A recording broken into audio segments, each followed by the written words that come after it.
Émotionnel ou rationnel, en accord ou à l'opposé. Les rencontres de l'heure. On est avec Joseph Facal. Joseph, la CAQ voulait aller chercher de nouveaux pouvoirs à Ottawa. Ça n'a pas fonctionné. Depuis ce temps-là, la CAQ est pratiquement quasiment morte. Et là, soudainement, Sébastien Proulx et Guillaume Rousseau arrivent à la rescousse en leur montrant une nouvelle porte de sortie. Alors là, ça s'appelle la Constitution codifiée du Québec. Je recevais Sébastien Proulx hier à l'émission. On te fait écouter un extrait de notre rencontre. Ce que je ne comprends pas, c'est que la façon dont vous me présentez ça, Christy, c'est la solution miracle. Comment ça se fait? Jamais aucun parti le fait, cette affaire-là. Si c'est là, puis ça nous permet d'avoir une constitution, puis de dire ça, c'est important, puis comment ça, on l'a jamais fait? C'est très intéressant ce que vous dites, M. Martineau. Puis moi, nous ne sommes pas les membres du comité, moi-même, dans le passé, à dire ce qui aurait dûu ou n'a pas été fait ou aurait dû être fait. Joseph, comme disait Normand Brathwaite dans ses pubs de Renault Dépôt, si ça existait, ça se saurait. Qu'est-ce que tu en penses de tout ça? Richard, je veux pas dire que j'avais une boule de cristal, mais au printemps dernier, au moment où on nous cassait les tu sais quoi avec la nécessité d'un Top Gun en santé, j'avais écrit, le 11 avril précisément, une chronique intitulée « Il faut des Top Guns pour le pouvoir québécois », dans laquelle je disais que le gouvernement devrait rassembler une petite équipe d'experts et leur demander de retourner toutes les pierres pour voir qu'est-ce qu'on peut faire pour défendre au mieux l'autonomie du Québec tant qu'on est dans le Canada. Alors, à partir du moment où je leur ai dit « tentez donc de faire ça », ben, tu comprends que je ne vais pas maintenant dire « tout ça, c'est bon à rien ». Cela dit, écoute, Richard, franchement, là, je sais que quand tu regardes mon écran, tu vois en arrière de moi l'éléphant rose de Pink Floyd. Mais si on avait davantage une vue IMAX, tu verrais de chaque côté de ma bibliothèque mes étagères qui plient sous le poids des rapports de fonctionnaires que j'avais commandés il y a longtemps quand j'étais ministre dans le gouvernement de Lucien Bouchard et de Bernard Landry pour leur demander justement, puis une citoyenneté québécoise, puis une constitution québécoise, puis contester en cours le pouvoir fédéral de dépenser, parce qu'à l'époque, après notre échec référendaire de 95, on cherchait des pistes de solutions. Donc, dans ce rapport bien intentionné, il y a des choses qui traînent dans le paysage depuis des décennies. C'est pas une raison pour pas les faire. Mais si c'était la plus grande invention depuis le pain tranché, comme tu dis, on le saurait. Et puis, bien entendu, écoute, quand un gouvernement est en fin de deuxième mandat, il va évidemment se faire dire, coudonc, si c'est si brillant que ça, pourquoi vous ne l'avez pas fait avant? Bref, quand on a faim, une moitié de sandwich, c'est mieux que pas de sandwich pantoute. Mais est-ce qu'il y a là quelque chose qui va changer la dynamique fondamentale?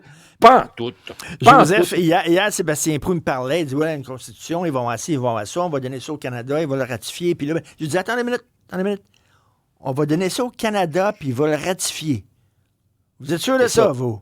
C'est ça. Mais voyons. Richard, le fond de l'affaire n'est pas compliqué. Si tu demandes quelque chose qui nécessite le consentement du gouvernement fédéral, il va dire oui si ça ne porte pas à conséquence. Si ça a un réel impact, là, il va dire non.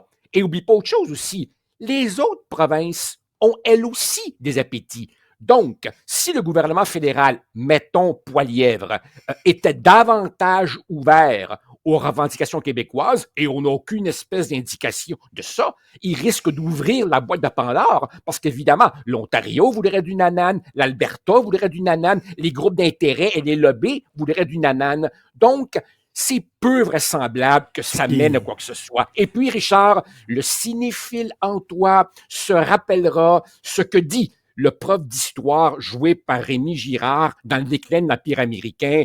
Il dit en histoire, il y a trois choses importantes. Le nombre. Le destin du Québec, il est inscrit dans la démographie, pas dans des mesures bien intentionnées, pas mauvaises, mais qui changeront rien à la dynamique de marginalisation du Québec pour laquelle il n'y a qu'une solution, l'indépendance. Est-ce que tu penses, selon toi, que la CAQ va sauter là-dessus comme la misère sur le pauvre monde?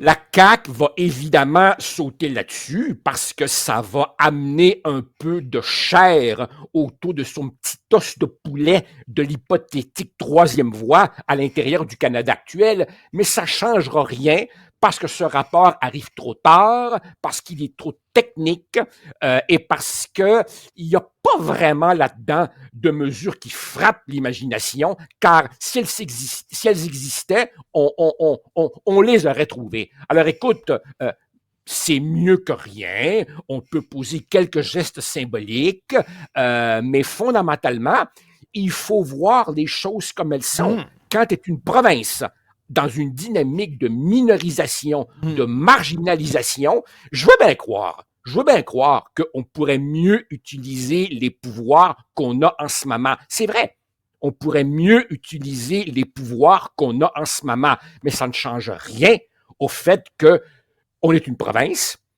on vit dans un régime dont on n'a pas ratifié la Constitution, puis les tribunaux fédéraux disent, savez-vous, que vous ayez signé ou pas, ça s'applique quand même. On est pogné là-dedans. Écoute, parenthèse rapidement, je pense à toi cette semaine parce que je me suis acheté l'autobiographie de Al Pacino qui vient de sortir. Ça s'intitule Sonny Boy. C'est son autobiographie. Et attends une minute, j'ai le livre, je suis devant mon ordi et j'ai acheté la version audio. OK? Alors là, c'est la voix. Il y a une voix comme ça. Puis là, il te lit son autobiographie. Moi, j'ai le livre. Et là, des fois, il fait des apartés. Okay? Il lit son livre, puis là, il décroche un peu, puis il met quelques détails. Puis c'est tellement jouissif. Là, tu as les orteils comme ça. L'autobiographie d'Al Pacino, sa rencontre avec Coppola, la façon de tourner le parrain, c'est du bonbon. Si tu veux te faire un cadeau à Noël, il faut vraiment que tu t'achètes ça. Richard, c'est Sonny Boy. Ben, OK, merci pour la référence, mais sais-tu que de ma vie, je n'ai jamais écouté un livre en version audio. C'est une expérience. C'est celui-là. C'est comme la première. Okay. Non, mais tu vas avoir Al Pacino à côté de toi pendant 12 heures. Wow. Qui va te dire, Joseph, là, j'ai rencontré, là, Francis Coppola, là. C'est génial. Every time I want out, they pull me back in. Bon, ça y est, là, on va... films, et il parle de Serpico, il parle de Carlitos Way avec De Palma. C'est extraordinaire. Merci, on parle de cinéma. Un de ces jours, on pourrait faire une émission uniquement avec des wine-liners tirés de cinéma. Salut. Salut, bye.